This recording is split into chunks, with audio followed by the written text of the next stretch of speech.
Isaiah 30.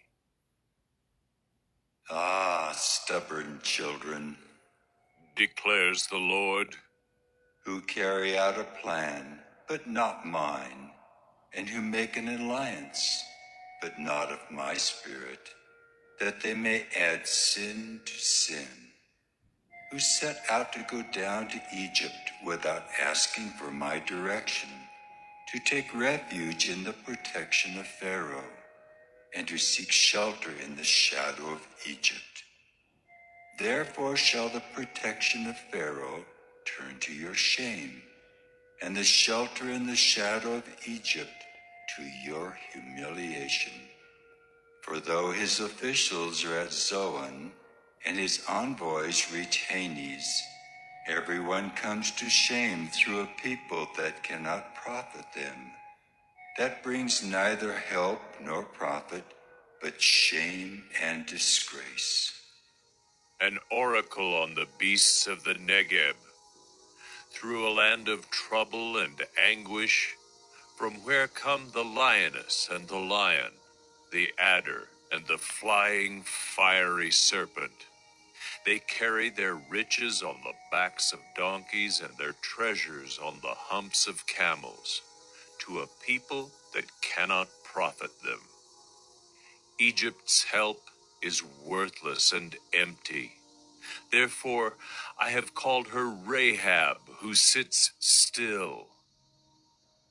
And now, go, write it before them on a tablet and inscribe it in a book, that it may be for the time to come as a witness forever.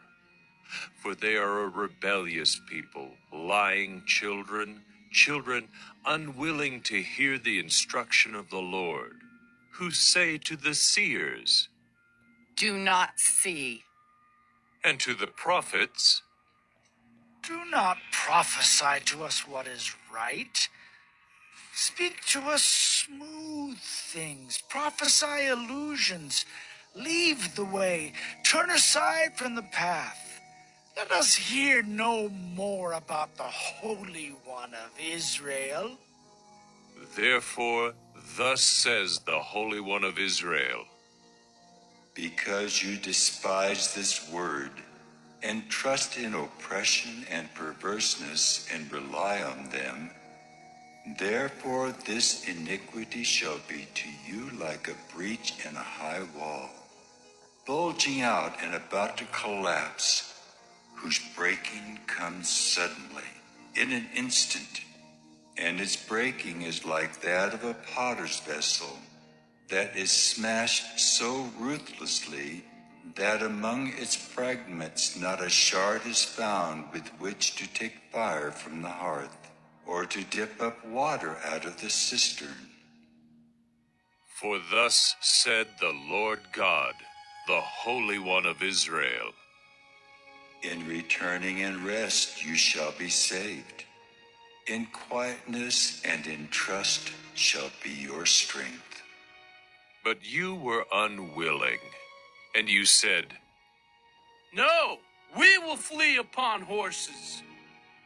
therefore you shall flee away, and We will ride upon swift steeds. therefore your pursuers shall be swift. 1,000 shall flee at the threat of one. At the threat of 5 you shall flee, till you are left like a flagstaff on the top of a mountain, like a signal on a hill. Therefore the Lord waits to be gracious to you, and therefore he exalts himself to show mercy to you. For the Lord is a God of justice. Blessed are all those who wait for him. For a people shall dwell in Zion, in Jerusalem. You shall weep no more. He will surely be gracious to you at the sound of your cry. As soon as he hears it, he answers you.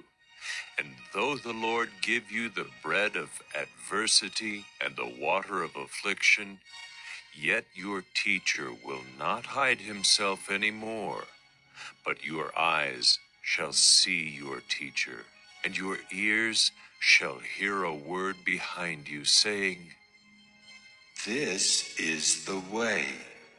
Walk in it. when you turn to the right or when you turn to the left. Then you will defile your carved idols overlaid with silver and your gold-plated metal images. You will scatter them as unclean things. You will say to them, "Be gone." And he will give rain for the seed with which you sow the ground, and bread, the produce of the ground, which will be rich and plenteous. In that day your livestock will graze in large pastures, and the oxen and the donkeys that work the ground will eat seasoned fodder, which has been winnowed with shovel and fork.